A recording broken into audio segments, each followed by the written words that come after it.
మేము voice of men అని పెట్టాము. మేము మూవీ ఆర్టిస్ట్ అసోసియేషన్ మెయిల్ పంపిస్తున్నాము. మేము గ్రూప్ ఏర్పడ్డాము. నిన్ననే వాయిస్ ఆఫ్ ఉమెన్ పేరు తోటి మంచు లక్ష్మి లాంటి వాళ్ళు మెయిల్ పంపించారు మూవీ ఆర్టిస్ట్ అసోసియేషన్ కి. ఏమనంటే శివాజీ గారు చెప్పడానికి వీలేదన్నారు. మేము అదే చెప్తున్నాం. మేము మూవీ ఆర్టిస్ట్ అసోసియేషన్ మేము వాయిస్ ఆఫ్ మెన్ అనే పేరుతోటి ప్రెస్ రిలీజ్ చేస్తున్నాము. ఖచ్చితంగా కూడా హీరోయిన్లు వాళ్ళ అందాలు ప్రదర్శించవచ్చు అది చెప్పడానికి శివాజీ గారికి ఎటువంటి అధికారం లేదు. వద్దడానికి ఆయన ఎవరు? వాళ్ళు ప్రదర్శిస్తారు. అనసూయ గారు చూడండి, చక్కగా డ్రాయర్ వేసుకొని ఆమె ఫోటోలు పెడుతుంటుంది సోషల్ మీడియాలో. మేము చూస్తామండి, మాకు ఇష్టము.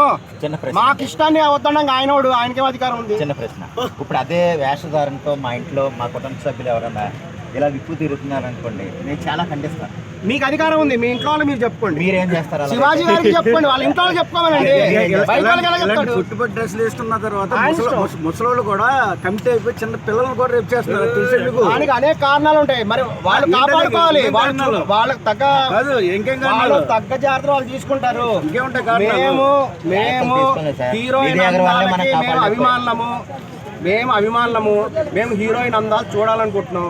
వద్దడానికి శివాజీకి ఎటువంటి అధికారం లేదు. దయచేసి అనసూయ గారు మీరు మీ వీడియోలు పెట్టండి కంటిన్యూస్ గా.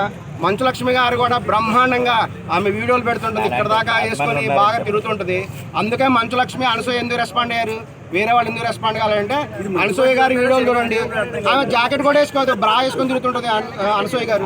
అటువంటి వీడియోలు ఇంకా పబ్లిక్ పెడుతుంది. స్విమ్మింగ్ సూట్ వేసి డ్రెస్ వేసుకొని సోషల్ మీడియాలో పెడుతుంటది. అవును, ఆమె ఇష్టం. ఆమె అందం ఉంది, ఆమె అందం ప్రదర్శిస్తుందండి. అందం చూపిస్తే చూస్తామండి.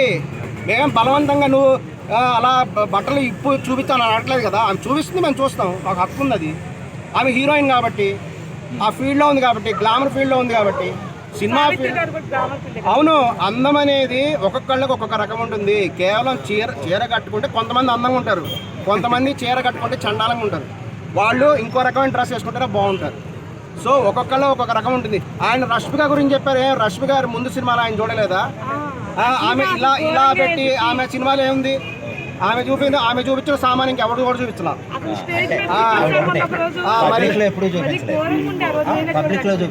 సినిమాలో చూపించింది కదా. సినిమా వేరండి, సినిమా పాత్ర ప్రకారం నడుచుకుంటారు. అవును, పబ్లిక్ మీటింగ్ లో మాట్లాడారు. కేవలం కూడా ఒక యాంకర్ ఆమెని చెప్పడానికి నువ్వు కేవలం చీర కట్టుకుంటే బాగున్నావు అని చెప్పేసి ఆమె కాకపడుతున్నాడు. ఆమె చీర కట్టుకుంటే బాగుందా, ఏరియా ఎలా బాగుందో మాకు అనవసరము.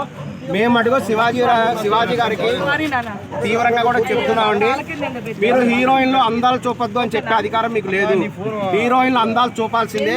చూసారు, అసలే కరువు కాటకాల్లో ఉన్నారు చాలా మంది. వీళ్ళందరూ కూడా ఏ హీరోయిన్ అందం చూపిస్తున్నా చూడడానికి కూడా రెడీగా ఉన్నారు. వీళ్ళందరికీ అడ్డు చెప్పే అధికారం మీకు లేదు. కరువు కాటకాల్లో ఉన్న వాళ్ళకి మీరు వచ్చే అందాలను ప్రదర్శించకుండా చేయొద్దు అని ఖండిస్తున్నాం. మేము మూవీ ఆర్టిస్ట్ అసోసియేషన్ కూడా మెయిల్ పంపిస్తున్నాం. మేము రిప్రజెంటేషన్ లెటర్ ఇస్తున్నాము. శివాజీ గారు చెప్పింది కూడా తీవ్రంగా కూడా ఖండిస్తున్నాము. శివాజీ గారికి ఎటువంటి అధికారం లేదు. ఖచ్చితంగా కూడా హీరోయిన్లు అందాలు ప్రదర్శించాలని మేము కోరుకుంటున్నాం. హలో.